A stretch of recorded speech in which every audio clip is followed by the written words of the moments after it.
There is always gap, appearance and reality. I think there looks here one monk, here one monk, here one monk with hair.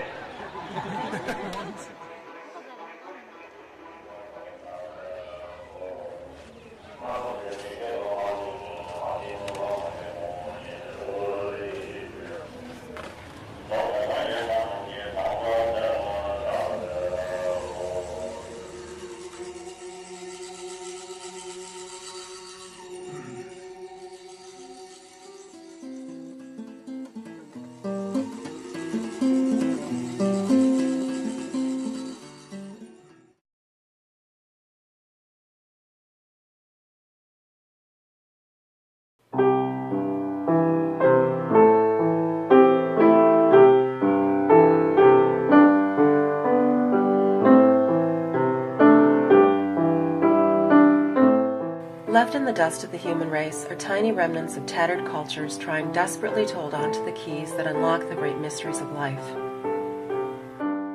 Did the American Indians understand things that we'll never know? And what of the Aborigines of Australia? Did one ever find proof of the existence of the human soul while on a walkabout? One of these keys also belongs to the Tibetans. The concept that solutions to the ills of the world lie within the content and quality of each individual's heart is lost on the me generation. Bigger weapons, faster computers and technology are the answers, and things have become the gods. More money, more power, more is the new sound of Om, the new Amen, the new Shalom.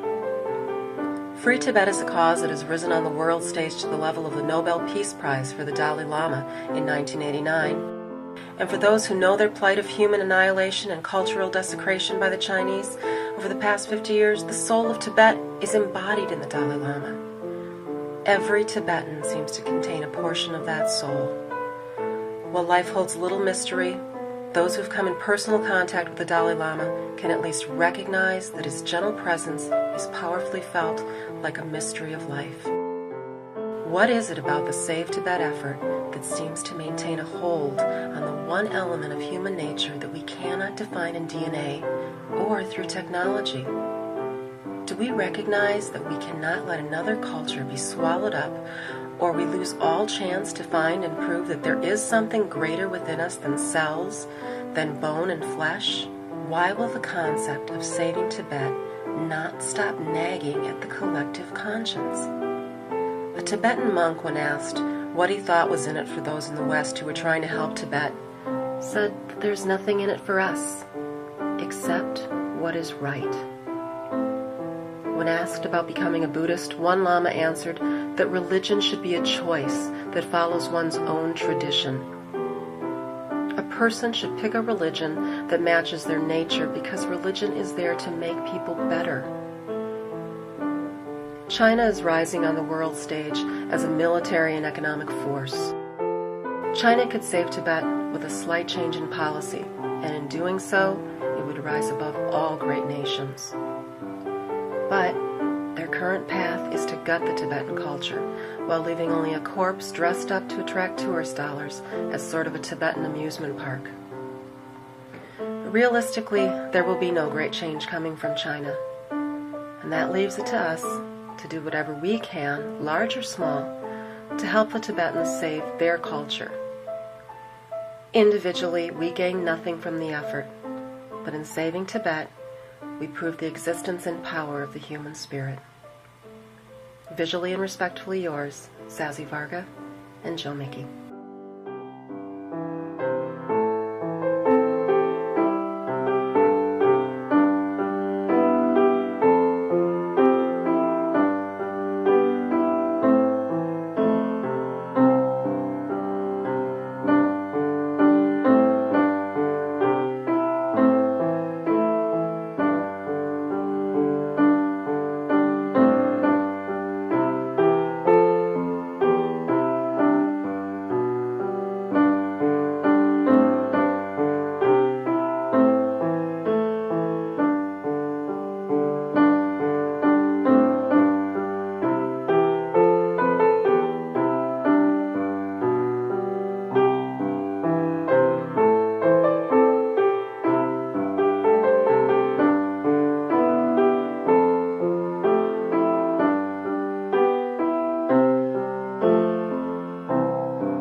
finish the whole thing.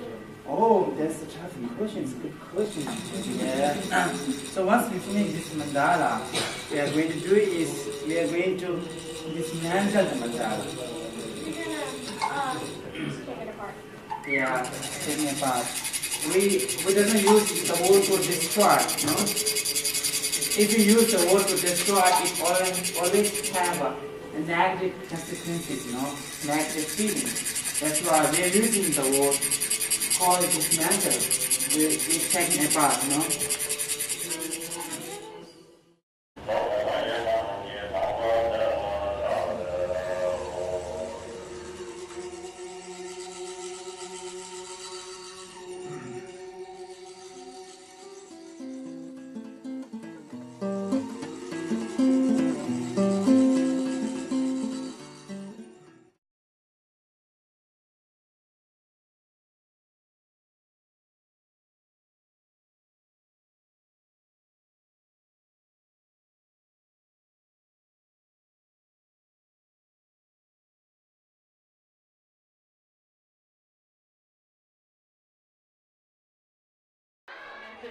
There is always gap, appearance and reality.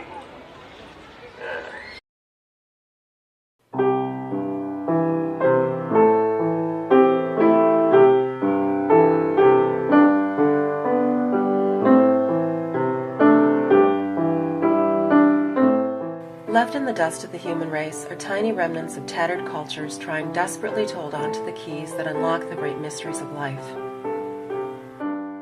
I think there looks here one monk, here one monk, here one monk, with hair.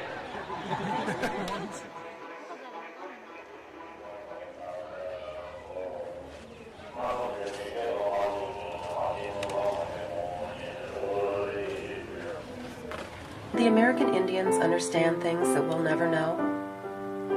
And what of the Aborigines of Australia? Did one ever find proof of the existence of the human soul while on a walkabout? One of these keys also belongs to the Tibetans. The concept that solutions to the ills of the world lie within the content and quality of each